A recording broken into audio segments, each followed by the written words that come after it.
Hello everyone, I'm Sofia and I know this is a completely different setting. This isn't my bookshelf, I'm not in my house, this is my sister's house. I decided to spend a few weeks here to unwind from all of the exams I had to do in June and today I'm gonna bring you a new book haul slash wrap up. I know I haven't been very active once again. The exams didn't give me enough time to record, but so I hope I make it up this new month then. And let's do this. So to start up with the books I bought lots of books because it was the local book fair in place I live, so there were a lot of cheap books and a lot of old books, so I really went in and just bought everything that seemed nice. So I bought 6 books. I bought 6 books, that's a lot of books. Hey! The first book I bought was, I don't have them here because I'm not at my house, but the first book I bought was Castle in the Pyrenees by Justine Gardner. I bought this book because I have already read books by Justine Gardner. I really like the Vita Brevis, which I read when I was back in 9th grade.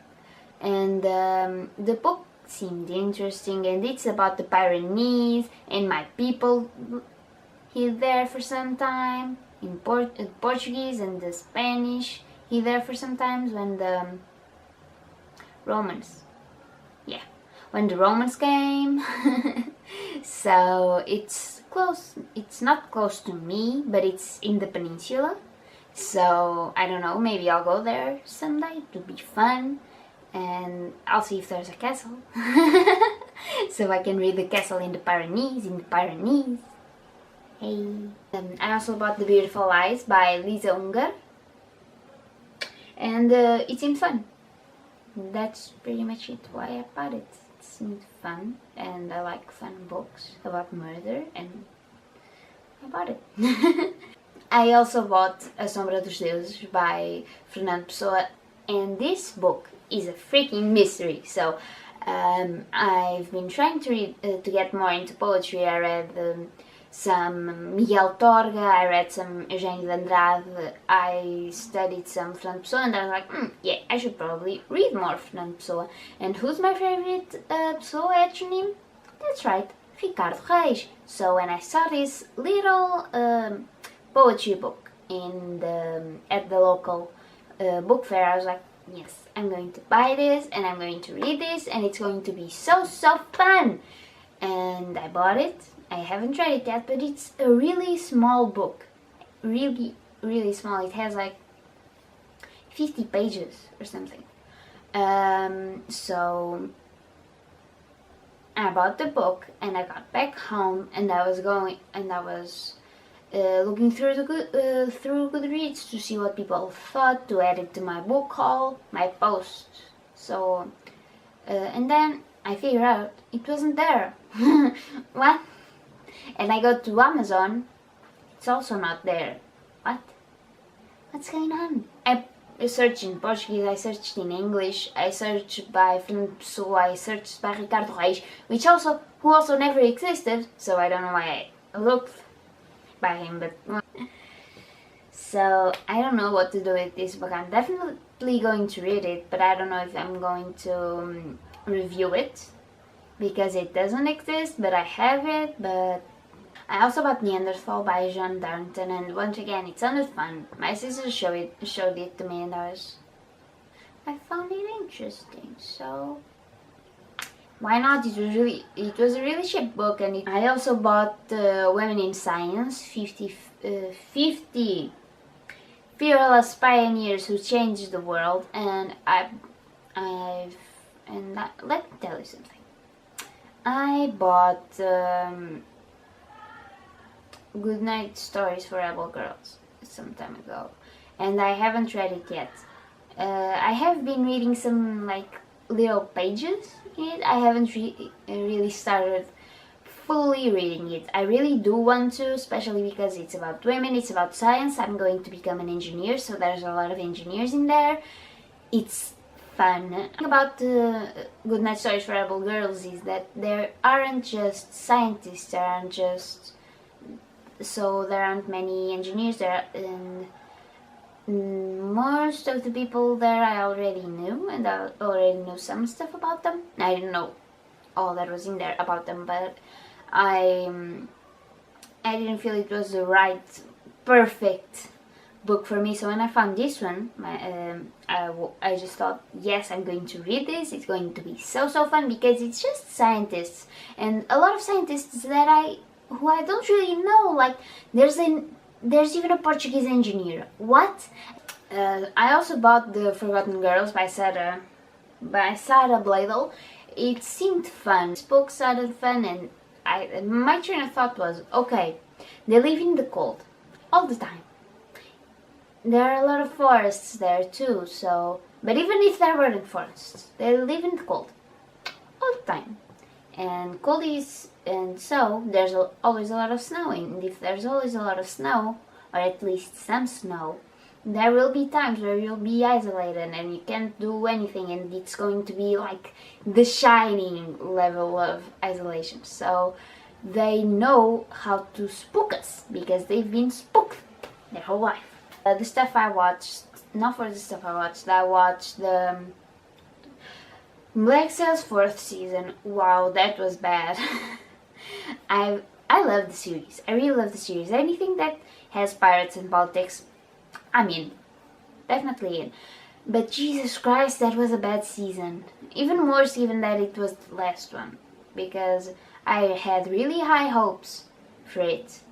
I thought that it would be action-packed and it would have a lot of flint screen people over, and a lot of...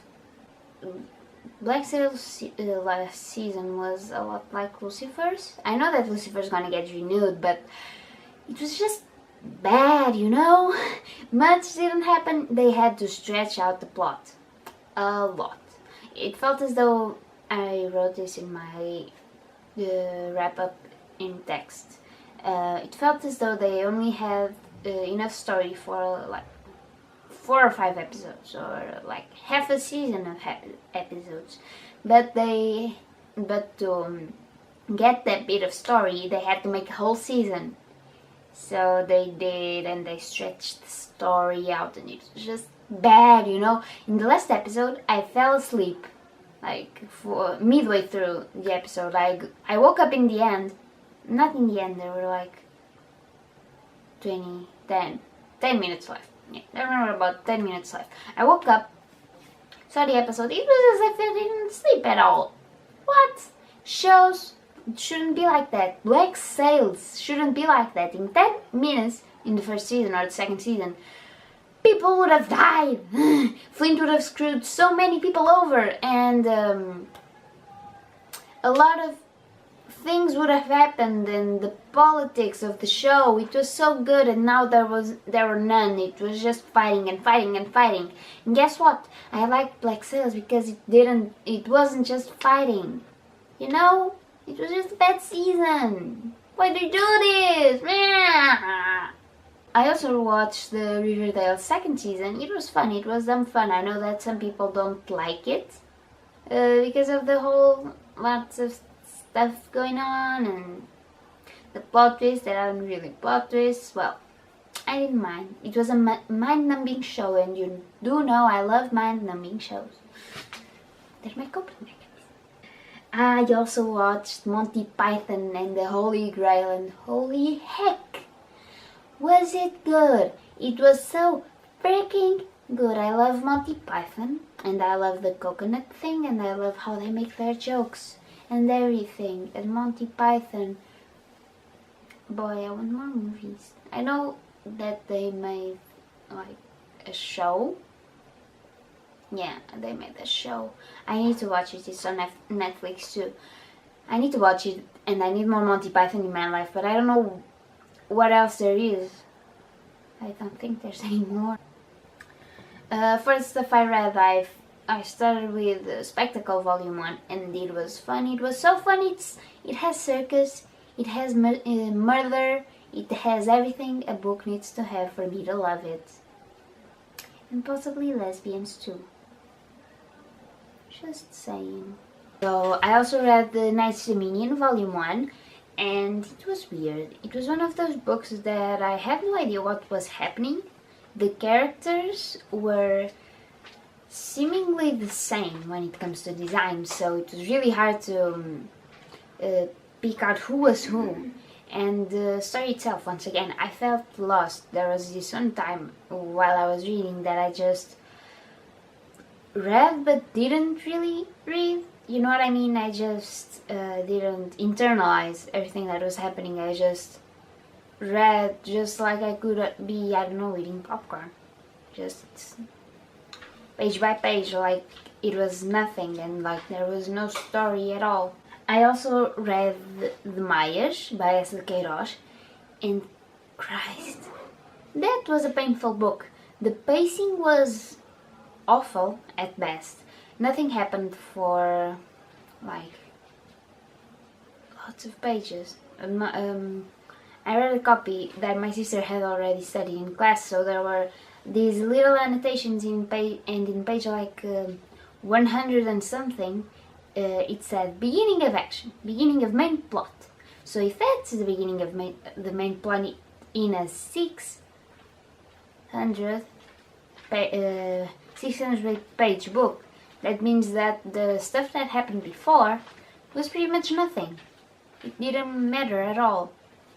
It actually did, but it didn't matter much. And the first like sixth of the book happens in, it's like 10 or 20 years or something. Then 4, 6, and then the rest of the book happens in 6 months.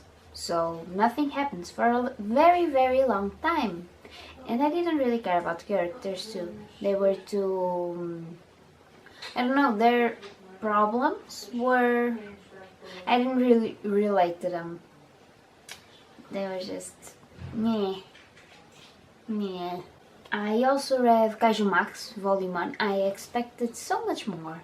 This is one of those books that I was really excited to read because it was monsters and they were in prison and it sounded cool, but it wasn't cool. The guards were predictable, the monsters were predictable, everything was predictable.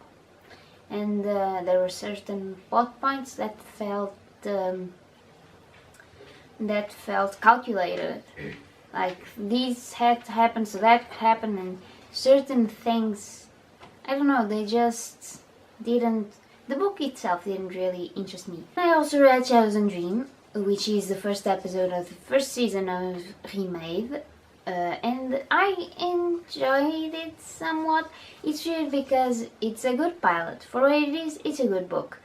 But I didn't really care about the characters, and even though there was the pacing was nice and lots of stuff happened, I still didn't feel excited like I did while I read the Bookburners pilot. It just felt like an okay episode, and I know that this season is going to be a lot better because, well, it has to be. It builds an interesting universe, and there are some characters that I definitely want to know more about, but not a really great book, I'd say. I also read the Shoes 8th volume. It was so good. It was the best way to end the month. It was fun. There was Tony. Tony was fun. She was sassy all the time. Other Tony, he was messed up. It was. I love Shoe. I love how they changed things up in the last 2 or 3 volumes. It's really fun and refreshing to see a graphic novel take such a wild turn. Now to put you up to speed, I'm reading It by Stephen King. I'm around 200 pages in, and I'm watching American Horror Story 2nd season, which is a little break for me because I usually watch American Horror Story during Halloween. This last year I watched half of the first season in just during the night, simply Halloween night. It was really fun. So yeah, have you read any of the books I bought? Any of the books I've read? Did you watch any of the stuff I did? Have you read the book I'm reading? Do you want to talk about it? I'm currently reading the first interlude and I'm really enjoying it. It's so fun. Let me know. And have a great day. Bye.